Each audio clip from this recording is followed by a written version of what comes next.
مساء الخير، يا رب يكون كل الجميع بخير. النهارده الحقيقة مش جاية أدّي نصيحة عن التغذية أو جاية أقول feedback لحالة عندي عاملة نتيجة رائعة، لأ النهارده جاية باتكلم عن حاجة تانية خالص، وهي حِب ذاتك وحِب نفسك. دي رسالة حقيقي لقيتها موجودة في كل الpatient، إن هو بيبقى جاي مفتقد نفسه، مفتقد المفاتيح بتاعة حياته، من كتر الصدمات اللي هو مثلًا جاي مارِر بيها. هو جاي بحالة معينة فاقد لكل حاجة، فاقد الشغف، فاقد حُب نفسه، فاقد إحساسه بنفسه، فاقد حاجات كتير أوي. فالنهارده جاية أقول لكم لكل حد فاقد إحساس الشغف، أو مَر بصدمة معينة في حياته، أو مش لاقي نفسه، أو يعني هو إيه المشكلة اللي عنده بالضبط.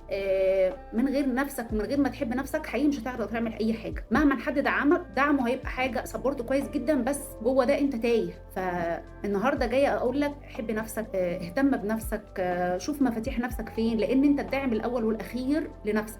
كلنا أكيد عندنا صدمات، وكلنا بنمُر بحاجات حلوة وحاجات وحشة، وحاجات حد بيدّينا فيها دعم، وحاجات حد ما بيدّيناش فيها دعم، وحاجات بنلاقي نفسنا لوحدنا فيها، كلنا كبشرية، ودي حياة، ودي طبعًا دي يعني إحنا مش دي حاجة كونية موجودة في الحياة، لإن إحنا مش في الجنة. فأنا النهارده جاية أقول لك ما ينفعش إن أنت طول الوقت متقوّع، طول الوقت زعلان، طول الوقت متضايق، طول الوقت رابط حياتك بحياة تانية، ناس تانية. حلو إن أنت رابط حياتك بحياة ناس تانية، لإنه في ناس فعلًا تستاهل وجودهم في حياتك، وفي ناس فعلًا وجودهم في حياتك مهم، ما تقدرش تستغنى عنه، أو متعلق بوجودهم، لإنه هو بيدّوك دعم، بيدّوك محبة، بيدّوك طبطبة معيّنة. كل ده جميل، كل ده شيء جميل، بس بدون ما أنت تحس بنفسك كل ده هتلاقيه نفسك فاقده. فحقيقي النهارده جاية لكل قلب زعلان، لكل قلب متضايق، لكل قلب مش لاقي نفسه. حِب نفسك. لو أنا النهارده كدكتورة نازلة العيادة بتاعتي ما حبيتش نفسي، فمش هاقدر أدّي لحالاتي الحُب أو الدعم أو الactivity أو الpush اللي هُم بيبقوا مستنيينه منّي، فأكيد إن أنا مش هاقدر أدّيهم، لإن أنا مش لاقية نفسي. وأنت كذلك الأمر، لو أنت ما لقيتش نفسك، وما لقيتش إن أنت تدعّم نفسك، وما لقيتش إن أنت تُقف في ضهر نفسك، صدّقني مش هتلاقي أي حاجة. يعني كبسولة النهارده إن أنت حِب نفسك عشان الآخر يقدر يحبك، دعّم نفسك عشان الآخر يقدر يشوفك. ما تشوفش إن أنت بني آدم قليل، لأ أنت كبير وكبير أوي بأفعالك، لإن أنت قدّمت حاجات كتير ولسه هتقدّم، وstill أنت موجود وعايش معانا.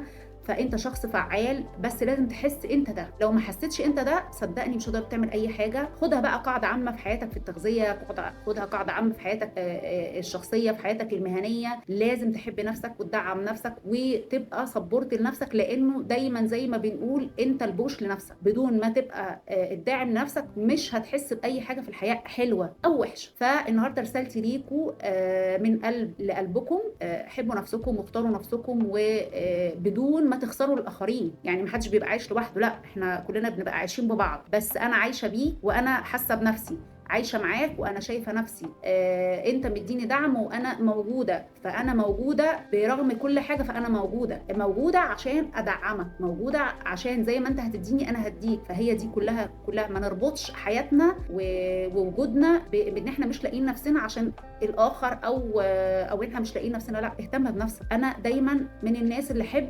ودايمًا باقول لهم لحالاتي وكل المحيطين بيّا، إنه بدون الدعم لنفسك صدّقني أنت شخصية قوية، وكل ده بييجي، وقوتك دي بييجي من البناء لنفسك. عشان كده دايمًا أنا باقول أكتر استثمار صح هو استثمارك في نفسك. استثمارك في نفسك إن أنت لو عندك عادات معيّنة تقدر تغيّرها ده بسهولة جدًا، لإنه ما فيش حاجة ثابتة في الحياة، كلّها متغيّرات، وإحنا أسباب إن إحنا تغيير المعتقدات والمتغيّرات دي. فدايمًا لمّا تتغيّر للأحسن، مش تتغيّر للأسوأ. يعني حد عاملك بطريقة معيّنة، لأ مش لازم أعامله بنفس الطريقة، أو أعامله بنفس الأسلوب عشان هو عاملني بنفس الأسلوب. لأ طبعًا، مش واحد غلط أبقى أنا غلط زيه، أو حد بيعاملني بطريقة غلط أنا أتعامل بنفس الطريقة. لأ، ما فيش حاجة اسمها كل فعل رد فعل، ما فيش حاجة اسمها كده. كل فعل ليه رد فعل اللي شبهه.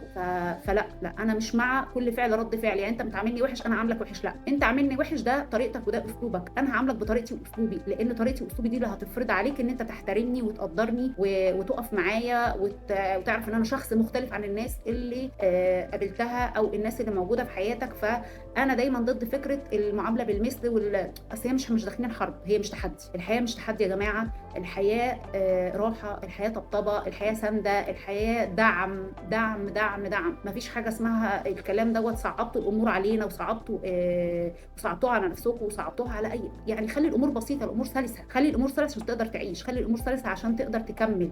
دي رسالتي النهارده وحبيت إن أنا أبعتها لكم كلّكم، لإنه أنا شايفة الفترة الأخيرة الحالات بقوا من كتر الضغوط بتاعة الحياة ما بقوش لاقيين نفسهم، كل المحيطين بيّا كوضع عام ما بقوش لاقيين نفسهم، لأ ما ينفعش، لو ما خرّجتش نفسك أنت بنفسك ما حدش هيخرّجك، حتى لو الموقف صعب وتقيل وشديد عليك وإيديك بتترعش ومش قادر، لأ كمّل، هتقدر تكمّل لإنه أنت الداعم وأنت اللي هتقدر تغيّر حياتك وتقدر تغيّر كل اللي أنت فيه، ما حدش هيقدر يغيّر حتى لو جِبت مين، أنت صاحب القرار. أنا النهارده رسالة من قلبي لقلبكم، ربنا يوفقكم، ربنا يسعدكم، ودايمًا، دايمًا، دايمًا من قلبي لقلبكم باحبكم، ودايمًا دمتم أصحاب. شكرًا.